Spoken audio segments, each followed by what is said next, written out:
7 was an absolute joke. There are no two ways around it. This was Disney once again promising to come through for fans and failing to deliver. This was the equivalent of the final season for Game of Thrones. It was such a slap in the face. If Disney was going to renew the show, it should have renewed it for several more full-length seasons. Instead, we got a 12-episode season that was 2/3 filler. Not to mention so many unfinished stories were never addressed. The last time we saw Maul before season 7, he'd been totally owned by Sidious. Next time we see him, he's back in command of his Death Watch remnant. I'm sorry, but that makes zero sense.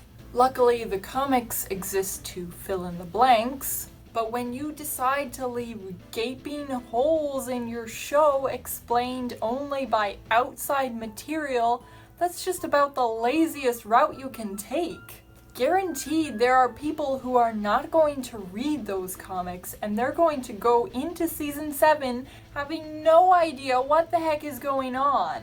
And Maul is not the only character who suffered. Characters like Ventress and Boba don't even make an appearance. And where is the Crystal Crisis episode? Don't you think Ahsoka fans would want to see how Ahsoka's departure had an effect on Anakin and Obi-Wan? And how the heck does season 7 tie in with Revenge of the Sith? The 2003 Clone Wars showed us the Siege of Coruscant, and all we get in TCW's final episodes is a mention, a brief throwaway line, Shaak Ti has engaged General Grievous. Don't you think we would have wanted to see that? Imagine watching the finale to the 2003 series in gorgeous 3D animation. Yeah, you'd want to see that. And what was with retconning events from the Ahsoka novel when the novel did it so much better? Some of the dumbest scenes in season 7 could have easily been fixed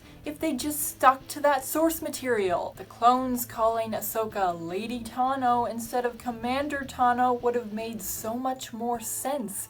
And that detail is referenced in Rebels when Maul calls her Lady Tano.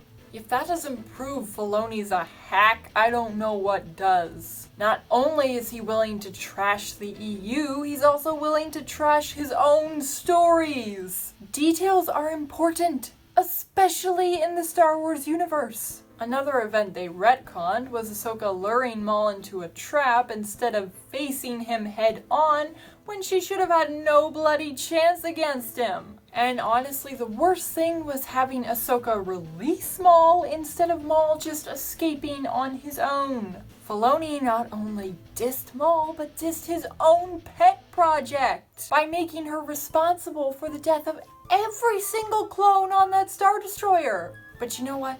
While it's too late for some things, it's not too late to see better stories in the Clone Wars. Honestly, I am not even a fan of the show. But if they were to bring it back and have Filoni removed, or just have him reined in, that show could potentially grow in leaps and bounds, and likewise the characters in it. And fortunately, it's an anthology series, so it technically doesn't have to be over. We can still see the Siege of Coruscant, we can still see Maul's escape from Sidious. We could see Crystal Crisis and the completion of Ventress's as well as so many others' tales. And you know what else would be awesome? An episode where Anakin meets Thrawn on the Thrugi Belt. That's part of Disney canon, so why isn't it in the show? Hashtag save the Clone Wars for real this time. I'm your alibi, and if you happen to agree, be sure to give this video a like and let me know in the comments below what you would like to see if the show were in fact renewed for a second time. That's all for now, so I will see you next time.